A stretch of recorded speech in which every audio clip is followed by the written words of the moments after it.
Savita Bakod here. Welcome to Kala Nirman. ನಾನು ಇವತ್ತು ಪನ್ನೀರ್ ಬುರ್ಜಿ ರೆಸಿಪಿನ ನಿಮ್ಮ ಜೊತೆ ಶೇರ್ ಮಾಡ್ಕೊಳ್ತಾ ಇದ್ದೀನಿ. ತುಂಬಾನೇ ಕಡಿಮೆ ಸಮಯದಲ್ಲಿ ಕಡಿಮೆ ಇಂಗ್ರೀಡಿಯೆಂಟ್ಸ್ ಅಲ್ಲಿ ಡಿಲಿಷಿಯಸ್ ಆಗಿ ತುಂಬಾನೇ ಈಸಿಯಾಗಿ ಈ ರೆಸಿಪಿನ ಮಾಡ್ಕೊಳ್ಬಹುದು. ಯಾರೆಲ್ಲ ಎಗ್ ಬುರ್ಜಿ ತಿನ್ನಲ್ವೋ ಒಂದ್ಸತಿ ಈ ಪನ್ನೀರ್ ಬುರ್ಜಿನ ಟ್ರೈ ಮಾಡಿ ನೋಡಿ, ನಿಮ್ಗೆ ತುಂಬಾನೇ ಇಷ್ಟ ಆಗುತ್ತೆ. ನಡೀರಿ, ಆಗಿದ್ರೆ ತಡ ಮಾಡದೆ ರೆಸಿಪಿನ ಸ್ಟಾರ್ಟ್ ಮಾಡೋಣ. ಪನ್ನೀರ್ ಬುರ್ಜಿ ಮಾಡೋದಕ್ಕೆ ಮೊದಲು ಪನ್ನೀರ್ನ ನಾನಿಲ್ಲಿ ಸಣ್ಣದಾಗಿ ಪುಡಿ ಪುಡಿಯಾಗಿ ಮಾಡಿಟ್ಕೊಂಡಿದ್ದೀನಿ. ನೆಕ್ಸ್ಟು ಸಣ್ಣದಾಗಿ ಕಟ್ ಮಾಡ್ಕೊಂಡಿರುವಂಥ ಟೊಮ್ಯಾಟೊ, ಸಣ್ಣದಾಗಿ ಕಟ್ ಮಾಡ್ಕೊಂಡಿರುವಂಥ ಕೊತ್ತಂಬರಿ, ಮತ್ತು ಸಣ್ಣದಾಗಿ ಹೆಚ್ಕೊಂಡಿರುವಂಥ ಈರುಳ್ಳಿ, ಸಣ್ಣದಾಗಿ ಕಟ್ ಮಾಡ್ಕೊಂಡಿರುವಂಥ ಮೆಣಸಿನ್ಕಾಯಿ, ಫ್ರೆಶ್ ಕ್ರೀಮು, ಇದು ಆಪ್ಷನಲ್ಲು, ಬೇಕಾದರೆ ನೀವು ಸ್ಕಿಪ್ನೂ ಮಾಡ್ಬೋದು.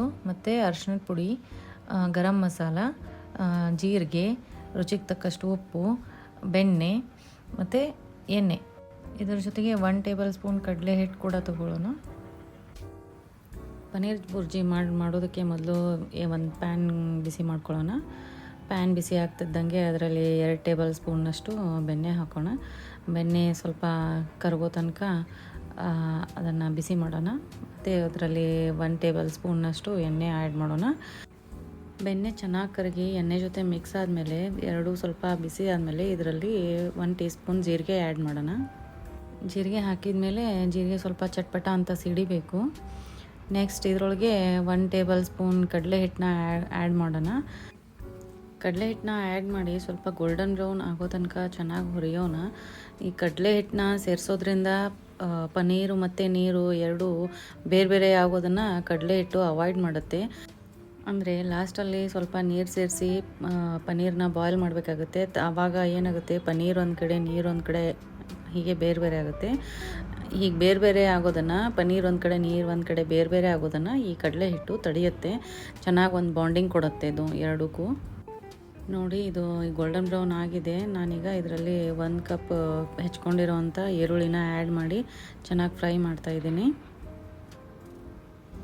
ಇದು ಕೂಡ ಟ್ರಾನ್ಸ್ಪರೆಂಟ್ ಆಗೋವರೆಗೂ ಇದನ್ನು ಈರುಳ್ಳಿನ ಫ್ರೈ ಮಾಡಬೇಕು. ನೆಕ್ಸ್ಟ್ ಇದರಲ್ಲಿ 1 ಕಪ್ ಟೊಮ್ಯಾಟೋನ ಸೇರಿಸಿ ಚೆನ್ನಾಗಿ ಫ್ರೈ ಮಾಡಬೇಕು. ಟೊಮ್ಯಾಟೊ ಸ್ವಲ್ಪನೇ ಫ್ರೈ ಆಗ್ತಿದ್ದಂಗೆ ಇದರಲ್ಲಿ ಹಸಿಮೆಣಸಿನ್ಕಾಯಿ ಆ್ಯಡ್ ಮಾಡೋಣ. ನಾನಿಲ್ಲಿ 4ರಿಂದ 5 ಹಸಿಮೆಣಸಿನ್ಕಾಯಿ ತೊಗೊಂಡಿದ್ದೀನಿ. ನಿಮಗೆ ಖಾರ ಎಷ್ಟು ಬೇಕೋ ಅಷ್ಟು ತೊಗೊಳ್ಳಿ. ಹಸಿಮೆಣಸಿನ್ಕಾಯಿ ಬದಲಿಗೆ ನೀವು ಖಾರದ ಪುಡಿ ಕೂಡ ಹಾಕ್ಬೋದು. ಖಾರದ ಪುಡಿ ಹಾಕೋದ್ರಿಂದ ಪನ್ನೀರ್ ಬುರ್ಜಿ ಕಲರು ರೆಡ್ ಕಲರಲ್ಲಿ ಬರುತ್ತೆ, ಗ್ರೀನ್ ಕಲರಲ್ಲಿ ಬರೋಲ್ಲ. ಮತ್ತು ಟೇಸ್ಟಲ್ಲಿ ಏನು ಅಷ್ಟೊಂದೇನು ಡಿಫ್ರೆನ್ಸ್ ಬರೋಲ್ಲ. ನೀವು ರೆಡ್ ಚಿಲ್ಲಿ ಪೌಡರ್ ಕೂಡ ಯೂಸ್ ಮಾಡ್ಕೋಬೋದು. ನಾನಿಲ್ಲಿ ರುಚಿಗೆ ತಕ್ಕಷ್ಟು ಉಪ್ಪು ಹಾಕಿ ಅದನ್ನು ಚೆನ್ನಾಗಿ ಫ್ರೈ ಮಾಡ್ತಾಯಿದ್ದೀನಿ. ಉಪ್ಪು ಹಾಕಿ ಫ್ರೈ ಮಾಡೋದ್ರಿಂದ ಟೊಮ್ಯಾಟೊ ಬೇಗ ಸಾಫ್ಟಾಗಿ ಹೋಗುತ್ತೆ. ನೆಕ್ಸ್ಟ್ ಇಲ್ಲಿ ಅರ್ಧ ಅಥವಾ 3/4 ಟೀ ಸ್ಪೂನ್ ಅರಿಶಿಣದ ಪುಡಿ ಹಾಕ್ತಾಯಿದ್ದೀನಿ. ಅರಿಶಿಣದ ಪುಡಿ ಹಾಕಿಬಿಟ್ಟು ಚೆನ್ನಾಗಿ ಫ್ರೈ ಮಾಡೋಣ. ಈ ಟೊಮ್ಯಾಟೊ ಪೂರ್ತಿಯಾಗಿ ಫ್ರೈ ಆಗಿ ಸಾಫ್ಟಾಗಿ ಒಂದು ಗ್ರೇವಿ ಥರ ಆಗಬೇಕು, ಅಲ್ಲಿವರೆಗೂ ಇದನ್ನು ಫ್ರೈ ಮಾಡೋಣ.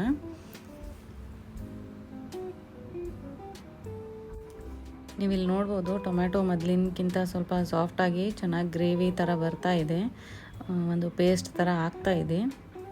ಇದಿನ್ನೂ ಸ್ವಲ್ಪ ಆಗಬೇಕು, ಅಲ್ಲಿವರೆಗೂ ಇದನ್ನು ಫ್ರೈ ಮಾಡೋಣ.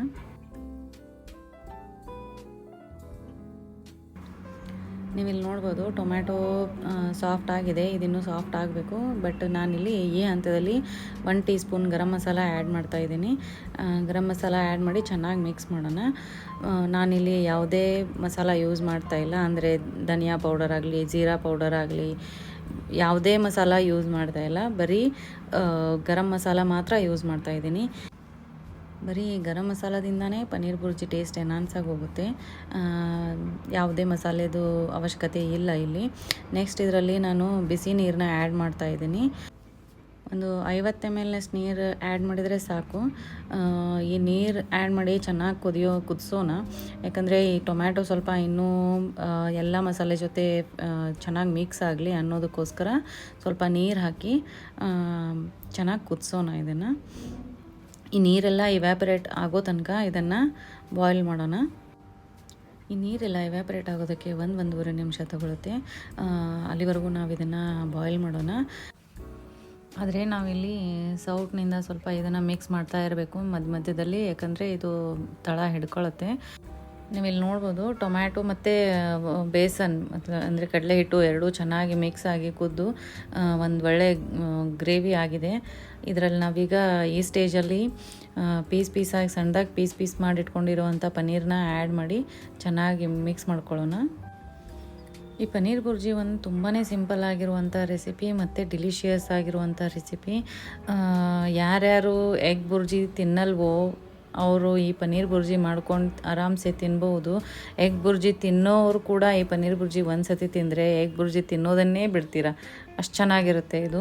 ಎಗ್ ಬುರ್ಜಿಗೆ ಕಂಪೇರ್ ಮಾಡಿದರೆ ಪನ್ನೀರ್ ಬುರ್ಜಿನೇ ತುಂಬ ಚೆನ್ನಾಗಿರುತ್ತೆ, ಟೇಸ್ಟಲ್ಲಿ ತುಂಬ ಡಿಲಿಷಿಯಸ್ ಆಗಿರುತ್ತೆ. ನೋಡಿ ಇದನ್ನು ಪನ್ನೀರ್ನ ಈ ಥರ ಚೆನ್ನಾಗಿ ಮಿಕ್ಸ್ ಮಾಡ್ಕೊಳ್ಳೋಣ ಗ್ರೇವಿಯಲ್ಲಿ. ಅದೇನು ಮಸಾಲ ಆಗಿತ್ತಲ್ಲ ನಮ್ಮದು ಅದರಲ್ಲಿ ಇದಕ್ಕೆ ಸ್ವಲ್ಪ ನೀರನ್ನು ಆ್ಯಡ್ ಮಾಡ್ಕೊಳ್ಳೋಣ. ನಾನಿಲ್ಲಿ 100ರಿಂದ 150 ml ನೀರನ್ನ ಆ್ಯಡ್ ಮಾಡ್ಕೊಳ್ತಾ ಇದ್ದೀನಿ. ಯಾಕಂದರೆ ಪನ್ನೀರು ಚೆನ್ನಾಗಿ ಕುದಿಬೇಕು. ಯಾಕಂದರೆ ಈ ಪನ್ನೀರನ್ನ ನಾನು ರೆಡಿಮೇಡ್ ಪನ್ನೀರ್ ತೊಗೊಂಡಿದ್ದೀನಿ. ರೆಡಿಮೇಡ್ ಪನ್ನೀರಲ್ಲಿ ಇಷ್ಟೊಂದು ನೀರಿನ ಅಂಶ ಇರಲ್ಲ, ಗಟ್ಟಿಯಾಗಿರುತ್ತೆ. ಅದಕ್ಕೋಸ್ಕರ ಪನ್ನೀರ್ ತುಂಬಾ ಡ್ರೈ ಆಗಿಬಿಡುತ್ತೆ.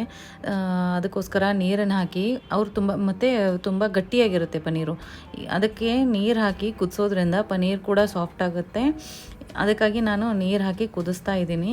ನೀವು ಪನ್ನೀರನ್ನ ಮನೆಯಲ್ಲೇ ಮಾಡಿದರೆ ಅದು ತುಂಬಾ ಫ್ರೆಶ್ ಆಗಿರುತ್ತೆ ಪನ್ನೀರು, ಮತ್ತು ನೀರು ಹಾಕೋದು ಅವಶ್ಯಕತೆ ಇರಲ್ಲ. ನೋಡಿ ಈ ಥರ ನೀರು ಹಾಕಿಬಿಟ್ಟು 1-1.5-2 ನಿಮಿಷದಷ್ಟು ಇದನ್ನು ಕುದಿಸ್ಕೊಳ್ಬೇಕು.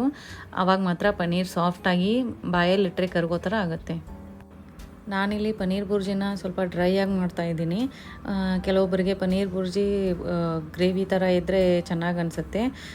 ಯಾರಿಗೆ ಗ್ರೇವಿ ಥರ ಬೇಕೋ ಅವ್ರು ಸ್ವಲ್ಪ ನೀರನ್ನ ಜಾಸ್ತಿ ಹಾಕಿ ಬಾಯ್ಲ್ ಮಾಡಿದರೆ ಆಯಿತು. ಅದು ಗ್ರೇವಿ ಥರ ಪನ್ನೀರ್ ಬುರ್ಜಿ ಆಗುತ್ತೆ. ನೆಕ್ಸ್ಟ್ ಇದರಲ್ಲಿ ನಾನು ಸಣ್ಣದಾಗಿ ಕಟ್ ಮಾಡ್ಕೊಂಡಿರೋವಂಥ ಕೊತ್ತಂಬರಿನ ಆ್ಯಡ್ ಮಾಡ್ತಾಯಿದ್ದೀನಿ. ಹಾಕಿಬಿಟ್ಟು ಚೆನ್ನಾಗಿ ಕಲಿಸ್ತಾ ಇದ್ದೀನಿ. ನೆಕ್ಸ್ಟ್ ನಾನು ಇದರಲ್ಲಿ ಫ್ರೆಶ್ ಕ್ರೀಮ್ ಆ್ಯಡ್ ಮಾಡ್ತಾಯಿದ್ದೀನಿ. ಈ ಫ್ರೆಶ್ ಕ್ರೀಮ್ ಆಪ್ಷನಲ್ಲು, ನಿಮ್ಗೆ ಬೇಕಂದರೆ ಹಾಕ್ಕೊಳ್ಬೋದು, ಬೇಡವಾದರೆ ಸ್ಕಿಪ್ ಕೂಡ ಮಾಡ್ಬೋದು. ಇದರಿಂದ ಏನು ಅಷ್ಟೊಂದು ಪ್ರಾಬ್ಲಮ್ ಆಗಲ್ಲ.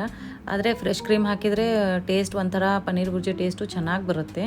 ಅದಕ್ಕಾಗಿ ನಾನು ಫ್ರೆಶ್ ಕ್ರೀಮ್ ಹಾಕ್ತಾಯಿದ್ದೀನಿ. ನೀವು ಬೇಡವಾದರೆ ಸ್ಕಿಪ್ ಕೂಡ ಮಾಡ್ಕೋಬೋದು. ನೋಡಿ ಫ್ರೆಶ್ ಕ್ರೀಮ್ ಹಾಕಿದ ಮೇಲೆ ಈ ಥರ ಚೆನ್ನಾಗಿ ಮಿಕ್ಸ್ ಮಾಡ್ಕೊಳ್ಳೋಣ. ಫ್ರೆಶ್ ಕ್ರೀಮ್ ಹಾಕಿದ ಮೇಲೆ ನಾವು ಜಾಸ್ತಿ ಇದನ್ನು ಫ್ರೈ ಮಾಡೋದಾಗಲಿ ಬಾಯ್ಲ್ ಮಾಡೋದಾಗಲಿ ಮಾಡೋದು ಬೇಡ.